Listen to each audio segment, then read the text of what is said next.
नमस्कार. आपल्या उजनी धरण अपडेट न्यूज चॅनलमध्ये आपल्या सर्वांचं मनापासून स्वागत. गेल्या 10-12 दिवसामध्ये आपण अपडेट दिलेली नव्हती, परंतु त्याचे कारण असं होतं की उजनी धरण 100% भरलेलं होतं. उजनीतून सोडण्यात येणाऱ्या विसर्गामध्ये वरचीवर घट झाली होती आणि तो बंद करण्यात आला होता.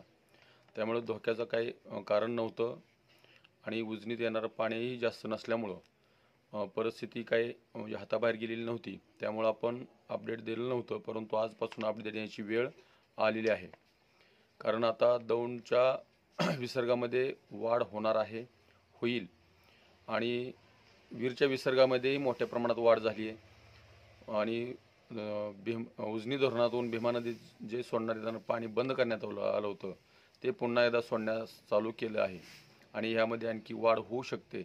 त्यामुळे आपल्याला इथून पुढे अपडेट देणं गरजेचं वाटतंय.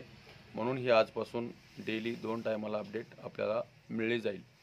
तर आज सकाळी उजनी धरणाची एकूण पाणी पातळी 496.970 मीटर, तर एकूण पाणी साठा हा 3367.30 दशलक्ष घनमीटर अर्थात 118.90 TMC. तर उपयुक्त पाणी साठा हा 1564.49 तर TMC मध्ये ते 55.24 TMC एवढं आहे आणि टक्केवारी बघितलं तर 103.12% उजनी धरण झालेलं आहे. उजनी धरण 108%च्या पुढे गेलं होतं, परंतु त्यामध्ये आणखी घट करत खाली विसर्ग सोडण्यात आला होता. तो विसर्गामुळे उजनीतील पाणीसाठा बॅलन्स करण्यासाठी कमी करण्यात आला आहे. तर सध्याला उजनी धरणातून आतापर्यंत जवळपास 34.5 TMC 34.57 TMC एवढं पाणी सध्याला वाहून गेलं आहे. म्हणजे गेल्या वर्षी आपल्या उजनी धरणात वर्षभरात 32 TMC पाणी साठलं होतं.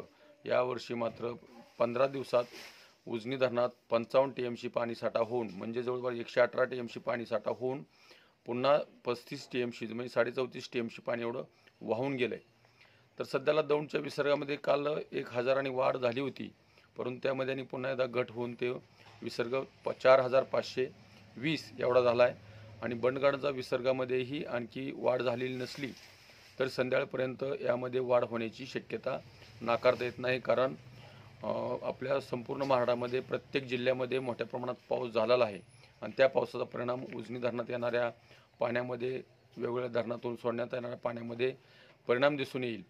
आणि खरं म्हणलं तर भीमा नदीच्या पात्रात जो विसर्ग बंद होता तो 5000 क्युसेकनं उजनीतून चालू केला आहे आणि वीर धरणातून आता सध्याला जवळपास 23,000 क्युसेकचा विसर्ग वीरमधून नीरा नदीमध्ये सोडण्यात येतोय आणि त्यामध्ये 10 वाजेपर्यंत आणखी वाढ होऊ शकते.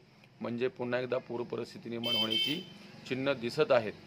तर आता सध्याला कालव्यामधून 2200 क्युसेक्स, पॉवर हाऊसमधून 1600 क्युसेक्स आणि नदीत 5000 क्युसेक रात्री 9 वाजल्यापासून चालू करण्यात आला आहे आणि बंडगार्डन 1822 क्युसेकचा विसर्ग सध्याला दौंडच्या दिशेने येतोय, परंतु त्यामध्ये आणखी वाढ होऊ शकते.